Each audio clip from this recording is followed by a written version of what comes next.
പുതിയ ആണവ ഉടമ്പടിക്ക് ആഹ്വാനം ചെയ്ത് US പ്രസിഡന്റ് ഡൊണാൾഡ് ട്രംപ്. റഷ്യയുമായി ഉണ്ടായിരുന്ന ന്യൂ സ്റ്റാർട്ട് ഉടമ്പടിയുടെ കാലാവധി അവസാനിച്ചതിന് പിന്നാലെയാണ് ട്രംപിന്റെ നടപടി. ആധുനികവൽക്കരിച്ചതും മെച്ചപ്പെടുത്തതുമായ ഒരു പുതിയ ആണവ ഉടമ്പടി നമുക്ക് വേണം. നമ്മുടെ ആണവ വിദഗ്ധർ അതിൽ പ്രവർത്തിക്കണം എന്നാണ് ട്രംപ് ട്രൂത്ത് സോഷ്യലിലൂടെ കുറിച്ചത്. 2010 ന്യൂ സ്റ്റാർട്ട് ഉടമ്പടി നീട്ടണമെന്ന് റഷ്യയുടെ ആവശ്യത്തോട് ട്രംപ് മൗനം പാലിച്ചു. യുഎസിന് സമ്മതമാണെങ്കിൽ പഴയ ഉടമ്പടി നീട്ടാൻ തയ്യാറാണെന്ന് റഷ്യൻ പ്രസിഡന്റ് വ്ളാഡിമിർ പുടിൻ നേരത്തെ വ്യക്തമാക്കിയിരുന്നു. ലോകത്തിലെ ഏറ്റവും വലിയ രണ്ട് ആണവായുധ ശക്തികളാണ് അമേരിക്കയും റഷ്യയും. ഇനി ഒരു രാജ്യങ്ങളുടെയും ആണവ ശേഖരങ്ങൾക്ക് മേൽ അന്താരാഷ്ട്ര ധാരണ പ്രകാരമുള്ള യാതൊരു നിയമപരമായ നിയന്ത്രണവും ഇല്ലാതെയാവുകയാണ്. 2010 അന്നത്തെ അമേരിക്കൻ പ്രസിഡന്റ് ബറാക് ഒബാമയും റഷ്യൻ പ്രസിഡന്റ് ദിമിത്രി മെദ്വേദേവും ഒപ്പുവെച്ച ന്യൂ സ്റ്റാർട്ട് ഉടമ്പടിയുടെ പുതിയ പതിപ്പ് ഈ കരാറുകളുടെ പരമ്പരയിൽ അവസാനത്തേതായിരിക്കും. ഓരോ രാജ്യവും പ്രവർത്തന സജ്ജമായ നിലയിൽ പരമാവധി 1550 ആണവ വാർഹെഡുകളും 700 മിസൈലുകളും ബോംബറുകളും മാത്രമേ വിന്യസിക്കാനാവൂ എന്ന നിബന്ധന ഉൾക്കൊള്ളുന്നതായിരുന്നു ഇത്. 2021 അവസാനിക്കേണ്ടിയിരുന്ന ഈ കരാർ പിന്നീട് 5 വർഷത്തേക്ക് നീട്ടുകയായിരുന്നു.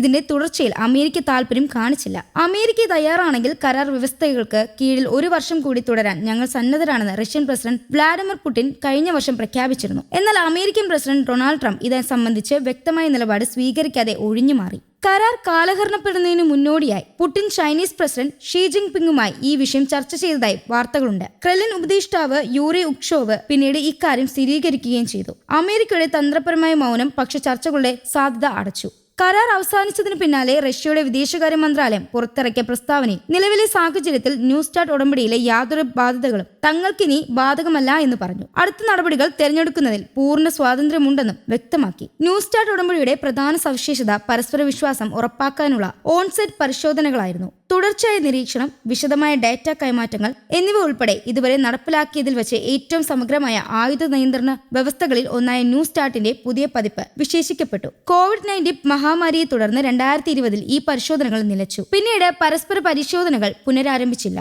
അമേരിക്കയും നാറ്റോ സഖ്യകക്ഷികളും യുക്രൈൻ യുദ്ധത്തിൽ റഷ്യയുടെ പരാജയം ലക്ഷ്യമിട്ടതായി ചൂണ്ടിക്കാണിച്ച് പുടിൻ ന്യൂ സ്റ്റാർട്ട് ഉടമ്പടിയിൽ നിന്ന് റഷ്യയുടെ പങ്കാളിത്തം സസ്പെൻഡ് ചെയ്യാനായി പ്രഖ്യാപിച്ചിരുന്നു. അതേസമയം കരാറിൽ നിന്ന് പൂർണ്ണമായി പിന്മാറുന്നില്ല എന്നും ആണവായുധ പരിധികൾ മാനിക്കുമെന്നും ഉത്തരവാദിത്തം ഉറപ്പു നൽകി. 2023 ഫെബ്രുവരിയിലായിരുന്നു പിന്മാറ്റ പ്രഖ്യാപനം. ന്യൂ സ്റ്റാർട്ട് കരാർ അമേരിക്ക റഷ്യ ആണവായുധ കുറയ്ക്കൽ കരാറുകളുടെ പരമ്പരയിൽ അവസാനത്തേതായിരുന്നു. മുൻ കരാറുകളെല്ലാം ഇതിനകം അവസാനിച്ചു. ന്യൂ സ്റ്റാർട്ട് കൂടി ഇല്ലാതെയായതോടെ ആണവായുധ നിയന്ത്രണ രംഗത്ത് ശൂന്യത സൃഷ്ടിക്കുകയാണ്.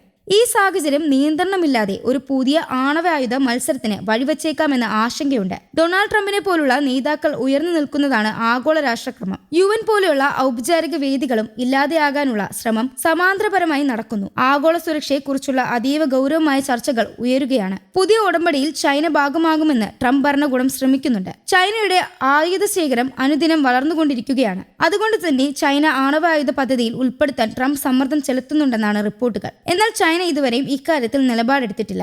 US റഷ്യയും തമ്മിലുള്ള ആണവായുധ നിയന്ത്രണ കരാർ ന്യൂ സ്റ്റാർട്ട് ഉടമ്പടി വ്യാഴാഴ്ചയാണ് കാലഹരണപ്പെട്ടത്. ഇതോടെ ഇരു രാജ്യങ്ങളും തമ്മിലുള്ള ആണവായുധങ്ങൾക്ക് മേലുള്ള നിയന്ത്രണ കരാറുകൾ പൂർണ്ണമായും ഇല്ലാതെയായി.